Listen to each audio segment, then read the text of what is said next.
ത്രിയേക ദൈവത്തിൻ്റെ അതിപരിശുദ്ധ നാമം വാഴ്ത്തപ്പെടുമാറാകട്ടെ. കർത്താവിൽ പ്രിയ വിശ്വാസികളുടെ സമൂഹം നിങ്ങളെ ഏവരെയും പ്രഭാതവചനത്തിലേക്ക് സ്നേഹത്തോടെ വിനയത്തോടെ സ്വാഗതം ചെയ്യുന്നു. ഇന്നത്തെ ദിവസം കൊറോണ കാലം നമുക്ക് ഒരു പാഠമോ എന്ന വിഷയമാണ് ഇന്ന് ഞാൻ കൊണ്ടുവന്നിരിക്കുന്നത്. കൊറോണ കാലം നമുക്ക് ഒരു പാഠമോ. 573 എപ്പിസോഡ് ഇന്ന് പബ്ലിഷ് ചെയ്യുന്നതിനായി ദൈവത്തിൽ ശരണപ്പെടുന്നു. ഈ വർഷത്തിലെ 201 ദിവസമാണ് ദൈവം നമുക്ക് ദാനമായി തന്നിരിക്കുന്നത്. ദൈവത്തെ നാം സ്തുതിക്കുന്നതോടൊപ്പം കൊറോണ കാലം നമുക്ക് ഒരു പാഠമോ എന്നതിനെക്കുറിച്ച് അല്പസമയം ചിന്തിക്കാം. കൊറോണ സൃഷ്ടിച്ച 2020 കാലഘട്ടത്തെ 0 ഇയർ എന്ന് വിശേഷിപ്പിക്കുന്നു. COVID-19 എന്ന അതിസൂക്ഷ്മ വൈറസുകൾക്ക് ലോകത്തെ മുഴുവനും സ്തംഭിപ്പിക്കുവാൻ കഴിഞ്ഞു. നിർബന്ധിത ഏകാന്തതയും ഒറ്റപ്പെടലും സാമൂഹിക അകലം പാലിക്കലും മനുഷ്യരെ സമൂഹ ബന്ധത്തിൽ നിന്നും വിച്ഛേദിച്ചു. ലോകം മുഴുവൻ അടച്ചിട്ടപ്പോൾ സുരക്ഷിതരാകൂ എന്ന മുദ്രാവാക്യം സർക്കാർ നിർബന്ധമാക്കി. വീടിൻ്റെ ഉള്ളിൽ സുരക്ഷിതരായി കഴിയുന്നവർ പുറലോകത്തെ ഒന്ന് ശ്രദ്ധിക്കുമ്പോൾ എത്രയധികം അനീതിയുടെ ഘടനകളാണ് ഈ കൊറോണ കാലത്ത് ശക്തിപ്പെട്ടത് എന്ന് നമുക്ക് വെളിയിലേക്ക് നോക്കിയവർക്ക് മനസ്സിലാകും. 21-ാം നൂറ്റാണ്ടിൻ്റെ ക്രിസ്ത്യ ചരിത്രം അപഗ്രഥിക്കുന്ന തോമസ് എൽ ഫ്രൈഡ്മാൻ ലോകം പരന്നതായി വ്യാഖ്യാനിച്ചപ്പോൾ ഏത് കോണിൽ നടക്കുന്ന സംഭവവും അതിശീഘ്രം മറ്റൊരിടത്ത് എത്തും എന്ന് പ്രവചിക്കുന്നു. ആഗോളവൽക്കരണവും ആഗോള മാധ്യമങ്ങളും സൃഷ്ടിച്ച പുത്തൻ സാമ്പത്തിക സാമൂഹിക ജീവിതക്രമം ഈ ദർശനത്തെ യാഥാർത്ഥ്യമാക്കി. ചൈനയിലെ വുഹാനിൽ 2019 ഡിസംബറിൽ ആരംഭിച്ച കൊറോണ വൈറസിനെ വേൾഡ് ഹെൽത്ത് ഓർഗനൈസേഷൻ 2020 മാർച്ച് 11 മഹാമാരിയായി പ്രഖ്യാപിച്ചു. ഇന്ത്യയിൽ 2020 മാർച്ച് 22 ജനതാ കർഫ്യൂവും മാർച്ച് 24 ലോക്ക്ഡൌണുമായി. ആഗോള വ്യാപകമായി തീർന്ന COVID-19 സാമൂഹിക ഘടനയിൽ സൃഷ്ടിച്ച അസമത്വവും അനീതിയും വളരെ തീവ്രമാണ്. സ്ത്രീകൾ, കുട്ടികൾ, മുതിർന്നവർ, ഭിന്നശേഷിക്കാർ, ട്രാൻസ്ജെൻഡേഴ്സ് എന്നിവരെ വിവിധ തരത്തിൽ ഇത് ബാധിച്ചു. സുരക്ഷിതത്വം, പണം, ആരോഗ്യം, സാമൂഹ്യ ബന്ധങ്ങൾ എല്ലാം തകർന്നു. ഭയവും ആശങ്കയും ഏകാന്തതയും വർദ്ധിച്ചു. വ്യാപനത്തിനുള്ള ഭീതി വർദ്ധിക്കുകയും പരസ്പരമുള്ള വിശ്വാസം നഷ്ടപ്പെടുകയും ചെയ്തു. ലോകം പരന്നതായപ്പോൾ അന്താരാഷ്ട്ര യാത്രകൾ സുഗമമായി. മൂലധനം, ടെക്നോളജി, സംസ്കാരം, ബഹുരാഷ്ട്ര കമ്പനി, മാനവ വിശേഷ ശക്തി, ഗതാഗതം എന്നിവയെല്ലാം ആഗോളവൽക്കരണം വഴി സംവേദിച്ചപ്പോൾ ചൈനയിലും മഹാമാരിയും അന്താരാഷ്ട്ര യാത്രകൾ വഴി ആഗോളമായി. ലോകം പരന്നപ്പോൾ കോവിഡ് മഹാമാരി വഴി മനുഷ്യവർഗത്തെ മുഴുവനും ഏകാന്ത സങ്കേതങ്ങളിൽ അടച്ചിട്ടു. കൊറോണ വൈറസ് സൃഷ്ടിച്ച കോവിഡ് കാലത്തെ അടച്ചിടിയിൽ സമൂഹത്തെ ഡിജിറ്റലും മായികവുമാക്കി. ടെക്നോളജിയുടെ ശക്തിയും വേഗതയും ഡിജിറ്റൽ സമൂഹത്തെ സൃഷ്ടിച്ചു. എന്നാൽ പണവും അധികാരവും ആരോഗ്യവും ടെക്നോളജിയും ഇല്ലാത്ത ജനവിഭാഗം ഡിജിറ്റൽ സമൂഹത്തിന് പുറത്തായി. ഡിജിറ്റൽ യുഗത്തിൽ മനുഷ്യ സമൂഹത്തെ വിവിധ തരത്തിൽ വേർതിരിച്ചു. സമ്പത്തും അധികാരവും ടെക്നോളജിയും ജാതി വ്യവസ്ഥയും എല്ലാം ഇതിൽ അന്തർധാരയായി പ്രവഹിച്ചു. ഇതിന് സമാനമായി ചിത്രമാണ് യെരുശലേമിലെ ബെഥെസ്ദയിൽ യേശു കണ്ടുമുട്ടിയത്.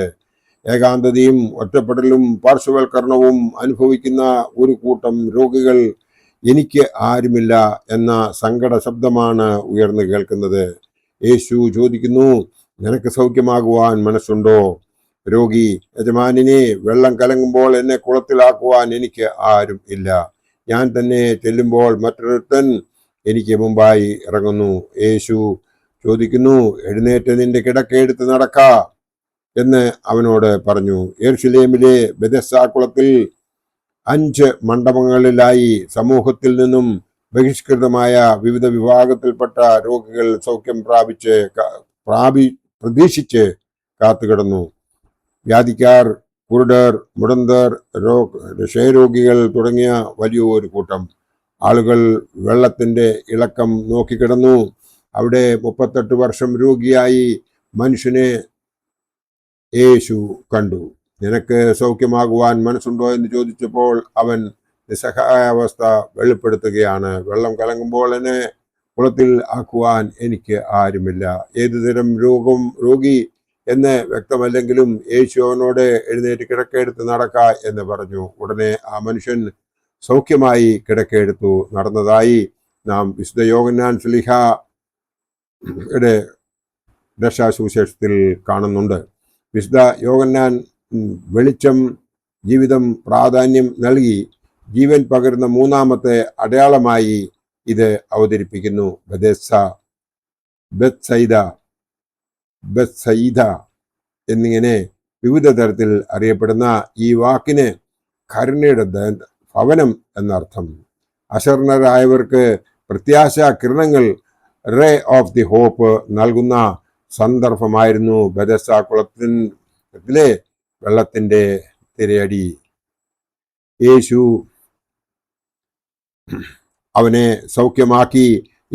അതിൽ യഹൂദന്മാർ അവർക്ക് ഇഷ്ടമായില്ല. കാരണം അന്ന് ശബത്ത് ദിവസം ആയിരുന്നതിനാൽ. കൊറോണ കാലം സൃഷ്ടിച്ച സാമൂഹിക വേർതിരിവുകൾ, ഏറ്റവും അധികം പീഡനം ഏറ്റ തൊഴിലാളികളാണ്. ബാങ്കിംഗ് സൗകര്യം, ആരോഗ്യ ഇൻഷുറൻസ്, വാസസ്ഥലം, വിദ്യാഭ്യാസം, തൊഴിലുറപ്പ്, പ്രാദേശിക നിയമ സംരക്ഷണം, നീതിന്യായം എന്നിവ ഒന്നും അവർക്ക് ലഭ്യമായില്ല. അതിഥി തൊഴിലാളികൾ എന്ന് വിശേഷിപ്പിച്ചെങ്കിലും സ്നേഹമോ കരുതലോ നീതിപൂർവമായ ഇടപെടലോ നൽകിയിട്ടില്ല. എല്ലായിടത്തു നിന്നും അനീതിയും ചൂഷണവും പീഡനവും ഏറ്റുവാങ്ങി കൊറോണ കാലം കുടിയേറ്റ തൊഴിലാളികളെ ദാരിദ്ര്യത്തിലും തുടർന്ന് പലായനത്തിനും പ്രേരിപ്പിച്ചതായി നമുക്കറിയാം. മഹാരാഷ്ട്രയിലെ ഔറംഗാബാദിൽ റെയിൽപാളത്തിൽ യാത്രാക്ഷീണത്തിൽ ഉറങ്ങിക്കിടന്ന 16 തൊഴിലാളികൾ 2020 മെയ് 8 രാവിലെ 5:20 ട്രെയിനിനടിയിൽ മരിച്ച വാർത്ത അതിദാരുണമായിരുന്നു. ഇന്ത്യയിൽ 2011 45 കോടി അന്തർ സംസ്ഥാന തൊഴിലാളികൾ ഉണ്ടായിരുന്നു. അതായത് ഇന്ത്യയിൽ 2011 45 കോടി അന്തർ സംസ്ഥാന തൊഴിലാളികൾ ഉണ്ടായിരുന്നു. 2016 അത് 50 കോടിയും 2020 കണക്കിൻ പ്രകാരം 65 കോടിയുമാണ്. അതായത് 140 കോടി ഇന്ത്യൻ ജനതയിൽ 65 കോടിയും കുടിയേറ്റ തൊഴിലാളികളായിരുന്നു. ജനസംഖ്യയിലെ 48% അന്യ സംസ്ഥാന തൊഴിലാളികൾ എന്നതാണ് യാഥാർത്ഥ്യം. സമൂഹത്തിൽ ശക്തിപ്പെടുന്ന അനീതിയുടെ വ്യവസ്ഥിതിയിൽ പീഡനമേൽക്കുന്ന ഒരു വിഭാഗത്തെ കുറിച്ച് മാത്രമാണ് സൂചിപ്പിച്ചത്. ഇങ്ങനെ എത്രയെത്ര വിഭാഗങ്ങൾ, മാറാരോഗികൾ, വൃദ്ധർ, ഭിന്നശേഷിക്കാർ, മൂന്നാം ലിംഗക്കാർ, പരദേശികൾ, ദളിതർ തുടങ്ങിയ വിഭാഗക്കാരും കൊറോണ കാലത്ത് അതികഠിനമായി അരികവൽക്കരിക്കപ്പെട്ടവരാണ്. ബെത്സൈദ കുളക്കരയിലെ കിടന്ന രോഗിക്ക് യേശുവിനെ അറിയില്ല, കേട്ടിട്ടുമില്ല, ആരാണെന്ന പരിചയവുമില്ല. യേശുവിൽ നിന്ന് സൗഖ്യം വേണമെന്ന് ആവശ്യപ്പെട്ടതുമില്ല. എന്നാൽ യേശു അവനെ തിരിച്ചറിഞ്ഞ് സമഗ്രമായ വിമോചനം അവന് നൽകുന്നതായി നാം കാണുന്നു. ഉടനെ ആ മനുഷ്യൻ സൗഖ്യമായി കിടക്കയെടുത്ത് നടന്നുവെന്ന് രേഖപ്പെടുത്തിയിരിക്കുന്നു. കൊറോണ കാലത്ത് പ്രത്യാശ നഷ്ടപ്പെട്ടവർക്ക് പ്രത്യാശാകിരണമായി തീരുവാൻ സഭകളും വ്യക്തികളും മുമ്പോട്ട് വന്നോ എന്ന് നാം ഒന്ന് നോക്കേണ്ടതുണ്ട്. വിഭാഗീയത, അനീതി, സാമ്പത്തിക അസമത്വം, വർഗീയത, മതവിദ്വേഷം എന്നിവ വർദ്ധിക്കുന്നിടത്ത് മറ്റുള്ളവരോട് ദയയും കരുതലും കരുണയും പങ്കിടുവാൻ കഴിയണം. പ്രത്യാശയും സൗഖ്യവും ജീവനും പ്രദാനം ചെയ്യുന്ന വാക്കുകളും ഇടപെടലുകളും ഉണ്ടാകണം. മനുഷ്യാവകാശങ്ങൾ നിഷേധിക്കപ്പെടുന്ന സാഹചര്യത്തിൽ അനീതിയും ചൂഷണവും വർദ്ധിക്കുമ്പോഴും നീതി നിർവഹണത്തിനായി ക്രിയാത്മകമായ പങ്കാളിത്തം വഹിക്കുവാൻ സന്നദ്ധരായ ഒരു സമൂഹത്തെ വാർത്തെടുക്കുവാൻ കഴിയണം. നീതിയും നന്മയും കരുണയും ഉയർത്തിപ്പിടിച്ച് നിവർന്ന് നിൽക്കുവാൻ കരുത്തുള്ള ഒരു തലമുറയുടെ വളർച്ച അനിവാര്യമാണ്. കൊറോണ കാലം ജാതീയ, വംശീയ, രാഷ്ട്രീയ വേർകൃത്യങ്ങളെ നിയന്ത്രിച്ചെങ്കിലും വിവിധ തരത്തിലുള്ള വേർകൃത്യങ്ങളും തിരസ്കരണങ്ങളുമാണ് ഉണ്ടായത്. വെറുപ്പിന്റെ രാഷ്ട്രീയവും ആധ്യാത്മികതയും എല്ലായിടവും ശക്തിപ്പെടുന്നു. ഒരു ചെറു വൈറസിനെ ഭയന്ന മനുഷ്യന് സർവ്വതും വിസ്മൃതിയാണ്. കോവിഡ് കാലം ആത്യന്തികമായി മനുഷ്യ സമൂഹത്തെ എന്തെങ്കിലും പഠിപ്പിച്ചിട്ടുണ്ടോ എന്ന് നാം ഒന്ന് ചിന്തിക്കേണ്ടിയിരിക്കുന്നു. അതായത് കൊറോണ കാലം നമുക്ക് ഒരു പാഠമായി നാം സ്വീകരിച്ചോ? അന്ന് ആരുടെയൊക്കെ കയ്യിൽ രൂപയുണ്ടായിരുന്നോ, ആർക്കൊക്കെ നല്ല ആരോഗ്യമുണ്ടായിരുന്നോ, ആർക്കൊക്കെ റിസ്ക് എടുത്തുകൊണ്ട് വെളിയിൽ പോയി സാധനം മേടിക്കുവാൻ സാധിച്ചിരുന്നോ, അവരാരും പട്ടിണി കിടന്നില്ല എന്ന് നമുക്ക് വേണമെങ്കിൽ ചിന്തിക്കാം. എന്നാൽ അങ്ങനെയല്ല. അശരണരായവർ വളരെ കഷ്ടപ്പെട്ട കാലമാണ് കൊറോണ കാലം. അത് നമുക്ക് ഒരു പാഠമായി തീരട്ടെ. അത് മറക്കാതെ കർത്താവേ, ഇനി അങ്ങനെയുള്ളൊരു സ്ഥിതി ഞങ്ങൾക്ക് ഉണ്ടാകാതിരിക്കാൻ വേണ്ടി ഞങ്ങളോട് കരുണ തോന്നണമേ എന്ന് ഇടപെടാതെ നാം ദൈവത്തോട് പ്രാർത്ഥിക്കുന്നുവെങ്കിൽ ദൈവം നമ്മളെ എല്ലാവരെയും അനുഗ്രഹിച്ച് ബാക്കിയുള്ള ജീവിതം നമുക്ക് വിശ്വാസത്തോടുകൂടി ജീവിച്ച് ദൈവത്തെ ഉള്ളിൽ സ്വീകരിച്ച ശക്തി കൊണ്ട് നല്ലൊരു ക്രിസ്ത്യാനിയായി ജീവിക്കുവാൻ നമുക്ക് ശ്രമിക്കാം. അതിനായി ദൈവം നമ്മളെ എല്ലാവരെയും അനുഗ്രഹിക്കട്ടെ. എൻ്റെ വാക്കുകൾ ഇവിടെ ഉപസംഹരിക്കുന്നു. നന്ദി, നമസ്കാരം.